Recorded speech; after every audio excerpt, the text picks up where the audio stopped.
Hello everyone. Good news! May bagong resolusyon na ipinapanukala ni Senator Alan Peter Cayetano ngayon guys tungkol sa kay Duterte, yung house arrest sa Philippine Embassy sa The Hague. Kasi win-win situation daw yun kung even though if you're pro Duterte or anti Duterte. So ito, pakinggan natin, panoorin natin 'to.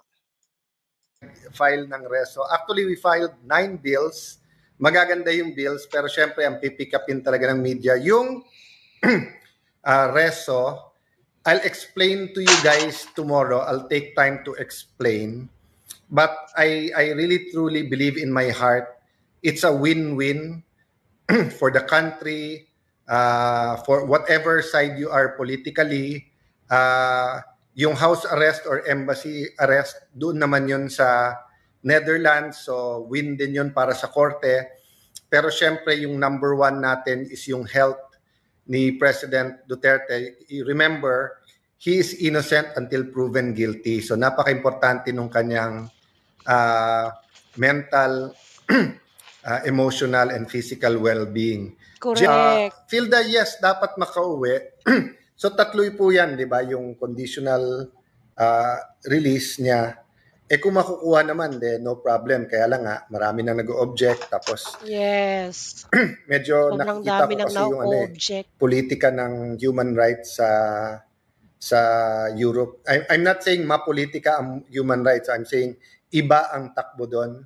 And parang napakalaking price para sa kanila sa ICC na para bitawan ang kaso na to, even if marami sa atin ay tingin wala silang jurisdiction.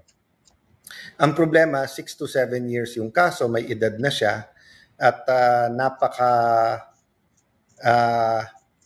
laki ng epekto sa health ng isang tao pag malungkot. Especially pag ganyang age, nung may sakit dad ko, voluntary pa yon na pumunta sa US.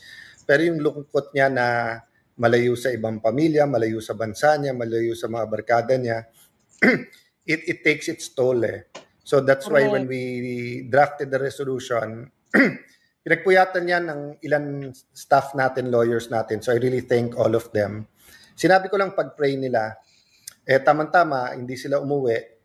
Nung sinabi kong umuwi na sila, I think that was like 9-10 o'clock. Kasi may ka-meeting din ako. So, tinapos nila. It came out very well. And it's really a balance. If you have a chance, basahin nyo yung buong resolution. It's really balanced. At alam niyo po, pagka ang dating Pangulo ay na house arrest or na embassy arrest, it won't settle all the issues, but magkakaroon naman tayo ng sense of, how do I put it, security, stability, sense na at least may naayos na one part, which is his health and safety, di ba? Chantal San Jose, good evening. Larry Tabulado, watching from NC. Yan. Fort de Quiros Castillo. Yan. Fort, everyone's welcome here. But alam mo, Fort, I don't know seryoso to na even sa pinakakaaway na kaaway ko, and even nung hindi ako ganun ka-spiritual, wala sa ko talaga, sa utak or puso na to wish masama sa kalaban. So even sa mga kapwa kong nagmamahal kay President Duterte, don't wish evil sa kalaban or bad health or ganyan. I mean, na kay Lord yung vengeance Siya naman nakakaalam ng lahat Na kay Lord yung justice. Basta sa mga kapwa kong nagmamahal kay President Duterte, don't wish evil sa kalaban or bad health or ganyan. I mean, na kay Lord yung vengeance Siya naman nakakaalam ng lahat Na kay Lord yung justice. Basta doon tayo sa tama.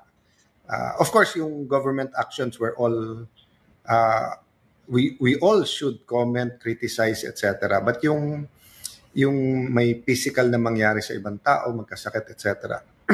Try natin talaga alisin sa ating utak, vocabulary, sa ating puso kasi I like it talaga. Yan, di ba yung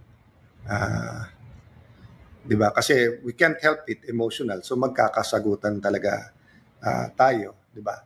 So guys, babalik ako sa values, 'di ba? Values. Lahat tayo binavalue natin relationship sa Panginoon at wala pa akong nakikitang religion na tinuturo na wag tayong magmahalan, 'di ba? I'm talking about yung at least yung mga religion na na present sa atin ng mundong ito. Of course, you know what I believe in, di ba? But yun nga ang sinasabi ko na anyone or anything that teaches us na gumawa ng masama, medyo mabigat yon kasi iba pupuntahan nun. Ivy Marie, Dubria Bayog, good evening din sa iyo.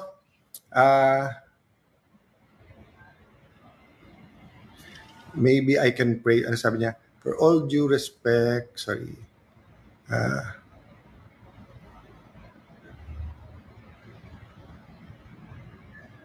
Yeah, Jonathan, legitimate naman na pagtingin nating guilty ang isang tao, legitimate naman na parang we pray, we feel na sana they face justice at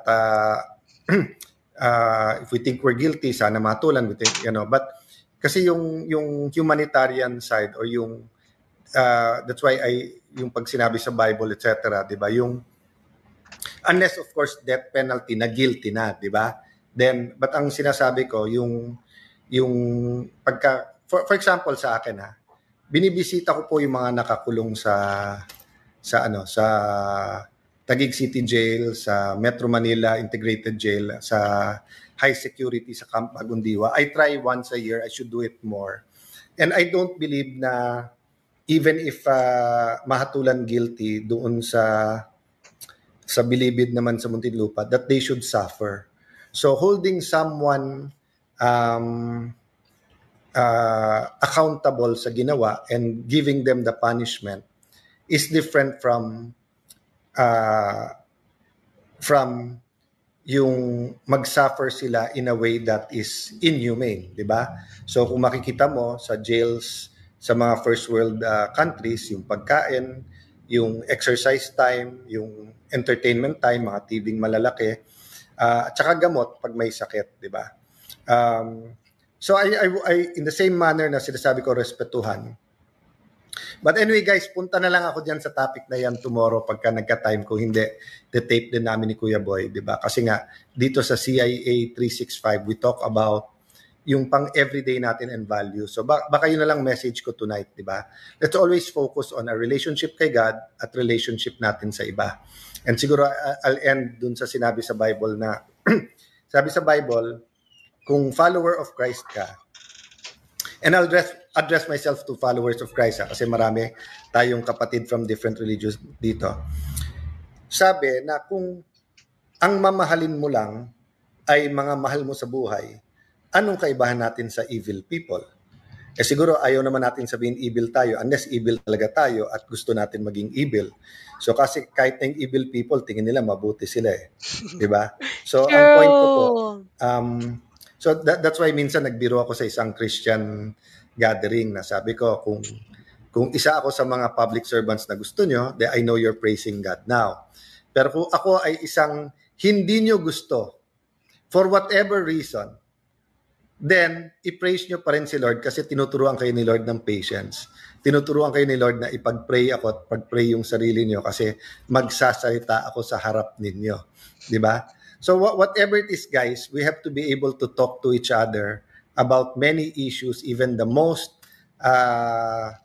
what do you call this, sensitive and emotional. So, hanggang doon na lang po tayo guys. Anong masasabi nyo sa resolusyong ito? Gusto nyo ba to? Yung house arrest sa Philippine Embassy? Kasi guys, sobrang dami ng anega, madami ng kumukontra sa interim release. So, gumawa na lang si Alan Peter Cayetano ng something, alam mo yun, at the middle. Kasi hindi naman siya magiging loose para sa human, ano,